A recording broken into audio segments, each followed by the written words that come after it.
Google Corporation, YouTube, je ne referai pas les mêmes erreurs. Donc je parlerai de Covid pour la maladie qui vient de disparaître. Nous sommes je regarde sur ma batte-montre, le 31 juillet. Donc elle a un petit peu disparu. Et celle qui arrive, qui a un rapport avec le singe, je vais l'appeler le King Kong virus. Voilà. Comme ça évitera la censure aveugle et sourde. Vous ne le savez peut-être pas, mais le conseil scientifique avec le regretté Delfrécy, il va nous manquer, va être remplacé aujourd'hui, le 31 juillet, par le comité scientifique.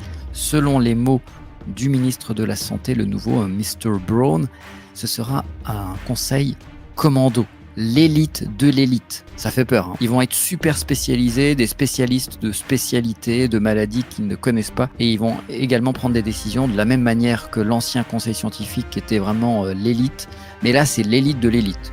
Au-dessus, il y a Jupiter. Ah non, Jupiter, on ne peut pas être au-dessus de Jupiter, c'est Manu. Le sujet de ma vidéo, c'était de parler de cette nouvelle maladie, le King Kong virus. À l'heure où je vous parle, le décompte officiel, ça va arriver de toute façon, ça va faire comme avec l'ancienne maladie du Covid. Vous allez avoir tous les jours des gens qui vont vous annoncer le nombre de morts. Donc là, il y a eu 3 morts. 3 morts, c'est toujours 3 morts de trop. C'est King Kong qui les a tués. Je vais vous expliquer pourquoi et pourquoi vous êtes transphobe et homophobe. Pour vérifier tout ça, allons sur le site du gouvernement. Monkey bidule, King Kong virus. Question-réponse, qu'est-ce que l'infection? Quels sont les symptômes? Comment différencier les symptômes? Quelle est la durée de la maladie? Qui est concerné par la maladie? Alors on va regarder qui est concerné par la maladie pour voir pourquoi vous êtes homophobe et transphobe. Actuellement, l'épidémie touche essentiellement des hommes. Essentiellement des hommes. C'est une maladie féministe.